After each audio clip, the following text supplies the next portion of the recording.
Beneath the smoke of victory and the silence of surrender lies a labyrinth of files never meant to see daylight, sealed vaults where truth was bartered, names erased, and weapons dreamed in the shadows. Each page whispers of men who vanished, machines that never officially existed, and missions abandoned not to history, but to secrecy. Enter the corridors of the unspoken war, where the ink is darker than the blood it replaced, and where silence was the ultimate weapon.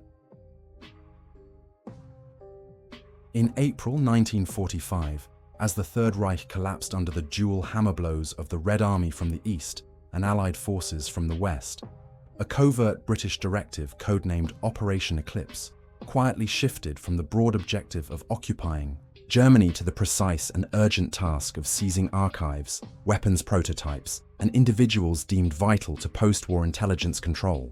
While the world remembers the storming of Berlin as a Soviet triumph, with Marshal Zhukov's armies pounding their way into the city, lesser-known British teams from the 21st Army Group were dispatched under special sections of Chef, Supreme, Headquarters Allied Expeditionary Force, orders to secure targeted sites before Soviet troops could reach them. Among the most critical were underground facilities beneath the Reich Chancellery and scattered Luftwaffe research depots in Charlottenburg and Tempelhof, where, according to intercepted Enigma traffic, experimental designs for jet aircraft and chemical dispersal systems had been housed. Fragmentary MI6 field reports, declassified only in part during the 1990s, reference unrecorded recoveries of microfilm caches taken from bomb-damaged safes beneath the Air Ministry building on Wilhelmstrasse.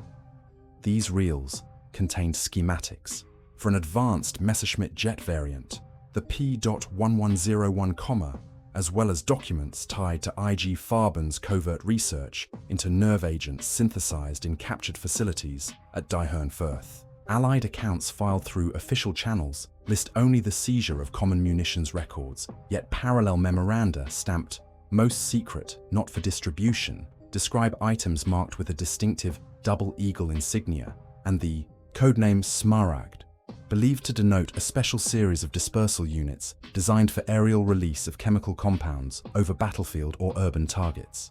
Soviet intelligence likewise pursued similar material, with NKVD units racing through Berlin's ruins and reportedly clashing indirectly with British counterparts over access to certain bunkers. What distinguishes Operation Eclipse's files is their silence in public record, their removal from Berlin acknowledged but never listed in captured document registries. An MI6 officer attached to Field Security Section 302 later testified under closed parliamentary inquiry that the FIGO mission was not recovery in the conventional sense, it was deletion. This deletion included not only weapons blueprints, but entire dossiers on SS officers earmarked for prosecution at Nuremberg, individuals with expertise in unconventional warfare, who instead vanished from trial lists after May 1945. Researchers examining these erased files argue they were deliberately suppressed to obscure subsequent Western recruitment of these same men into early Cold War black programs, a pattern mirrored by the better-known Operation Paperclip in the United States. The classified files suggest that by the time Berlin formally surrendered on the 2nd of May 1945, British hands had already extracted documents tied not just to the war's closing chapter, but to shaping the emerging conflict with the Soviet Union.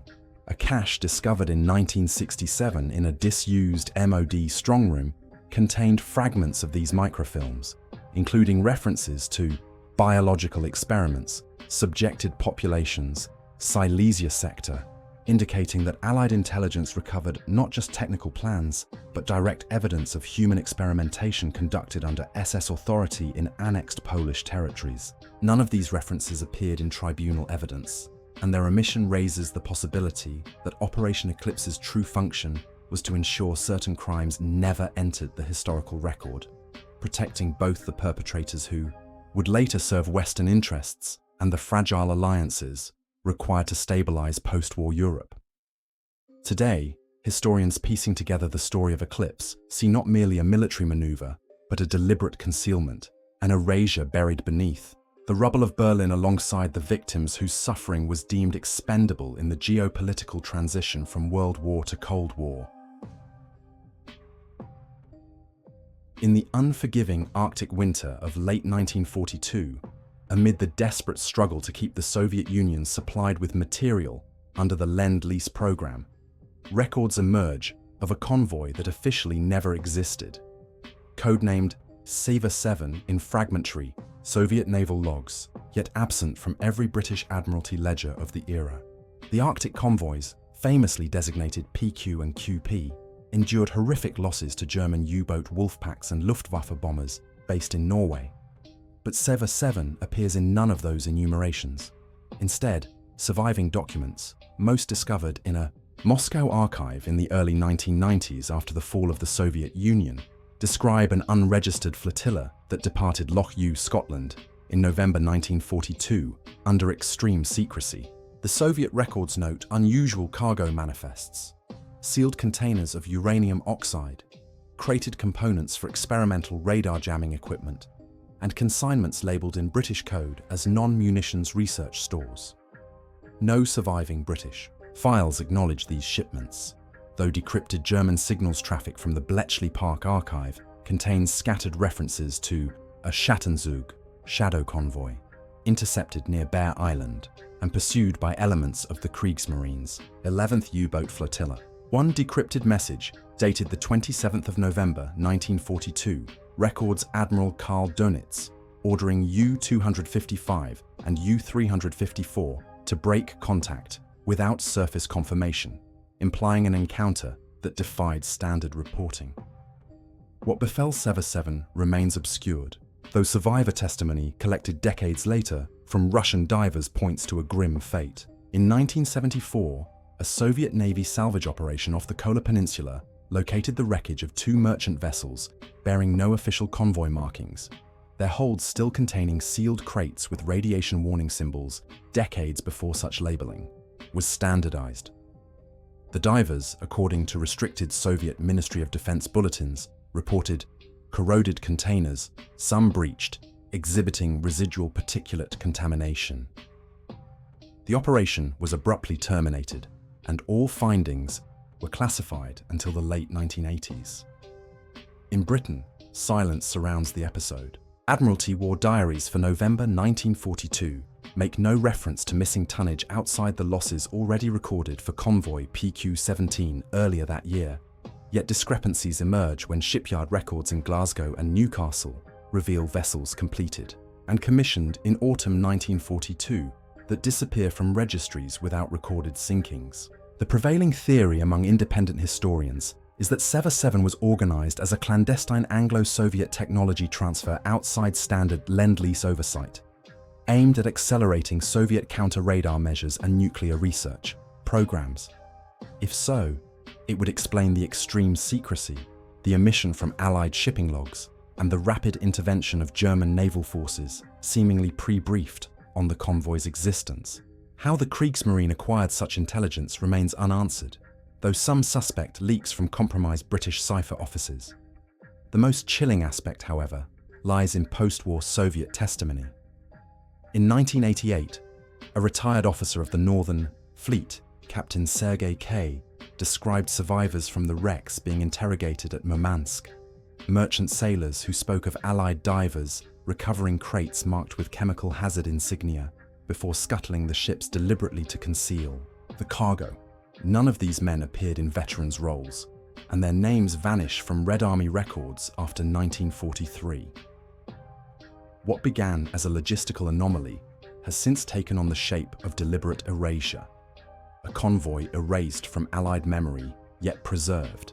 In fragments of Soviet paranoia, a ghostly reminder of wartime expediencies, where the rush to weaponize science erased the lives and records of those who carried it through the Arctic ice. Today, Seva-7 remains an unresolved entry in the dark ledger of World War II's shadow war at sea, its wrecks lying beneath frozen waters, its cargo never officially acknowledged, and its survivors silenced into archival oblivion. By the summer of 1945, with Germany defeated and Japan's surrender looming, The Allies faced a paradox: prosecute Nazi crimes while simultaneously exploiting the scientific expertise that had fueled those crimes. The official narrative of Operation Paperclip, the US program to recruit German scientists, focuses on figures like Werner von Braun, architect of the V-2 rocket. But buried within declassified fragments of the Joint Intelligence Objectives Agency (JIOA) files lies a darker subdirectory marked with the innocuous heading Special Review. These annexes, heavily redacted, hint at a parallel track that went beyond aeronautics and conventional weapons. While Paperclip publicly brought physicists, chemists, and engineers into US research facilities, the Special Review Annex prioritized individuals with backgrounds in biological warfare, interrogation, and psychological manipulation, men whose wartime work had been inhuman by every measure. In one surviving memorandum from December 1946, a JIOA officer references transfer of assets via Argentine routing for subsequent integration, a phrase interpreted by historians as denoting the creation of false Argentine identities for ex-SS officers before their quiet relocation to American custody. Names like Dr. Kurt Blome, who had overseen Nazi biological warfare programs, appear fleetingly in these annexes, despite his acquittal at Nuremberg under questionable circumstances. What is more troubling are the unexplained disappearances of Dachau's experimentation files. Officially, many were destroyed by retreating German forces in April 1945, yet JIOA papers reference complete microfilm series of prisoner endurance tests, chemical exposure trials, and interrogation conditioning reports. These materials reappear decades later in CIA memoranda tied to Project Monarch, an alleged Cold War-era psychological program built upon methods first tested on concentration camp victims. Testimonies from former intelligence officers collected in the 1970s suggest that select German doctors, once marked for trial, were instead quietly moved into US black sites, operating under codenames such as Dr. Keller or Subject V.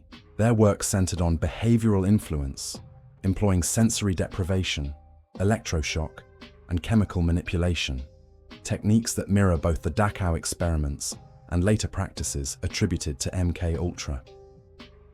Unlike von Braun and his team, who became public figures in NASA's space program, these men lived and died in anonymity, their presence shielded by layers of classified documentation. The Soviet Union, aware of these transfers, launched its own rival recruitment drives, capturing entire German bioweapons teams from occupied Poland and Czechoslovakia. Yet, in the West, silence was the policy, with Nuremberg records carefully edited to exclude any mention of data subsequently absorbed by American agencies. Evidence suggests that some of these scientists were given academic cover, inserted into West German universities during the 1950s, where their wartime research was repackaged as legitimate Cold War scholarship. One striking example is a Freiburg University pharmacology study on stress response thresholds in 1954, which references archival prisoner data without citing origin. The trail leads back to Dachau's vanished files. When congressional investigators probed CIA programs in the mid-1970s, references to Paperclip's Special Review surfaced briefly, only to be buried again under national security claims. No official acknowledgement has ever been given to the fact that men once considered war criminals were instead treated as assets, their crimes erased in service of Cold War imperatives. What remains today are fragments, marginal notes in declassified JIOA rosters, unexplained omissions in Nuremberg indictments, and the whispers of those who saw files disappear into unmarked crates, bound not for justice, but for continuation, under a different flag. Shadows over Paperclip suggest that victory in 1945 was not an end to Nazi science, but its quiet rebirth under new masters, its victims forgotten in the archives that were never meant to be opened. Between October 1944 and May 1945, more than 200,000 German troops of Army Group Kurland were trapped in Latvia's Kurland Peninsula, holding out in what became known as the Kurland Pocket. Soviet accounts describe 6 bloody battles of encirclement, grinding attrition with no strategic purpose, as the Wehrmacht fought to the last. Yet post-war discoveries suggest the fighting masked something else entirely. In 1946, Latvian farmers near Liepāja reported collapsed ground, revealing reinforced tunnels beneath forested terrain, once held by the 19th Waffen-Grenadier Division. These were not crude field shelters, but engineered chambers lined with poured concrete, equipped with diesel generators, ventilation shafts, and storage alcoves. Soviet NKVD engineers who investigated described evidence of a subterranean facility capable of sustaining personnel for months, yet the site was destroyed in 1947, dynamited and bulldozed under strict secrecy. Surviving fragments from Soviet engineering logs note the recovery of liquid fuel canisters stenciled with Luftwaffe insignia, along with cylindrical containers marked with the abbreviation A9/A10, the designation for the Amerika Raket, a long-range missile, project theorized at Peenemünde but never officially realized. If authentic, it indicates that missile research was transferred to the Baltic as the Reich collapsed, perhaps with the intention of continuing work far from Allied bombing. Oral testimonies collected in the 1990s from local villagers recall German convoys moving into the forests at night, heavily guarded, with equipment shipped by rail from Königsberg before the Soviet advance. One witness described sealed crates no man dared approach, unloaded under floodlight. The purpose of the Kurland holdout may thus have extended beyond mere resistance, protecting an experimental weapons program from Soviet seizure. Supporting this theory is a 1945 OSS memorandum citing intercepted German communications mentioning special transports to Ostland, requiring Luftwaffe oversight, though details were lost among thousands of unprocessed intercepts at war's end. The most haunting discovery emerged during an accidental unearthing in 1962, when construction workers outside Ventspils unearthed a corroded steel cylinder containing residue of hypergolic propellants consistent with early missile fuels, decades before the Soviets began producing them in quantity. The find was immediately seized by Soviet military authorities, the workers interrogated, and the area declared off-limits. No trace remains today. Historians piecing together the story argue that the Kurland pocket was less a doomed redoubt, and more a protective cordon around a clandestine testing ground, shielded by the chaos of late-war attrition. The destruction of the tunnels in 1947 aligns with Stalin's broader policy of erasing German military infrastructure in occupied territories. But in this case, the obliteration appears absolute, as if to prevent even Soviet scientists from studying what was discovered. Western records are silent, though a declassified British Air Ministry report from 1951 notes Soviet possession of advanced rocket propellants possibly derived from Baltic captures. Whether these propellants originated in Kurland's lost bunkers remains speculation, but the circumstantial evidence is strong. For decades, the official history of the Kurland pocket has remained one of futile resistance. But in the shadows of erased tunnels and vanished documents lies the suggestion of a secret weapons program, buried and forgotten, guarded until the war's very end, and then erased in the opening moves of the Cold War. When Japan surrendered in August 1945, Allied occupation forces believed that the notorious Unit 731, headquartered in Harbin, Manchuria, had destroyed its archives to conceal evidence of biological warfare and human experimentation. Official records stated that bonfires consumed years of medical files, prisoner logs, and test results, leaving only fragments for the Tokyo War Crimes Tribunal. Yet in 1983, the partial declassification of Soviet KGB files revealed the existence of a ledger recovered during the Red Army's Manchurian offensive, a bound volume referred to internally as the Nightingale Register. This document, seized from an abandoned safe in Harbin, contained coded entries of shipments between Unit 731 and German research stations in occupied Poland, notably Breslau. Each entry listed cargo designations marked Nightingale, accompanied by dates spanning 1943 to early 1945. The contents, according to a Soviet translation report, included preserved human tissue samples, cultures of plague and anthrax, and documentation of field tests carried out on Chinese civilians. Cross-referencing these shipments, Soviet analysts concluded that Japanese medical officers were supplying Nazi laboratories with pathogens for joint axis experimentation. Western governments denied knowledge of these exchanges, but circumstantial evidence emerged when American occupation authorities in Japan granted immunity to key Unit 731 officers, including General Shiro Ishii, in exchange for their research data. The Nightingale Register, however, introduced names absent from US records. 3 German physicians embedded in Silesian laboratories who allegedly received shipments. These men did not appear in Allied POW rolls, nor were they prosecuted at Nuremberg. Instead, traces of them resurface in West German academic circles during the 1950s, publishing innocuous medical studies under new identities. A 1956 Freiburg University pharmacology paper on immune system thresholds under extreme stress contains terminology identical to Japanese experimentation reports, yet cites no sources.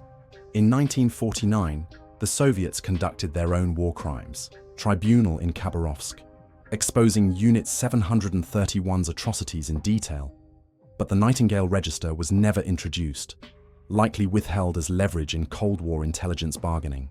Meanwhile, CIA memoranda from the early 1950s, partially released under the Freedom of Information Act, reference Special Acquisition of Far East Medical Data, see Harbin File. Whether this refers directly to the ledger or to separate Unit 731 archives remains unclear, but the implication is unavoidable. US intelligence was aware of and actively suppressing evidence of Axis biowarfare collaboration. Survivors of Harbin recalled German visitors during 1944, men in Luftwaffe uniforms speaking poor Japanese who toured the facility before vanishing back westward. Their presence, though anecdotal, reinforces the ledger's entries. To this day, the Nightingale Register's existence is officially denied by Western governments, yet fragments circulate among researchers in Russia, who describe it as a black ledger cataloguing the traffic of human suffering repurposed for science. What emerges is a disturbing continuity. War crimes not only erased but repurposed, their perpetrators protected and their data folded into the Cold War race for supremacy. In the silence of missing files and the reappearance of German doctors, under new names lies the unanswered question of how much of Unit 731's legacy survived, not despite Allied victory, but because of it. The archives close, but the echoes remain. A riddle scrawled in forgotten margins, a shadow cast across generations. Some truths were buried not to protect nations, but to protect those who shaped them in darkness. When evidence is ash and memory, a liability, only the silence endures, guarding secrets heavier than steel. The question is not whether they are lost, but who still holds the keys, and what waits behind doors never meant to be opened.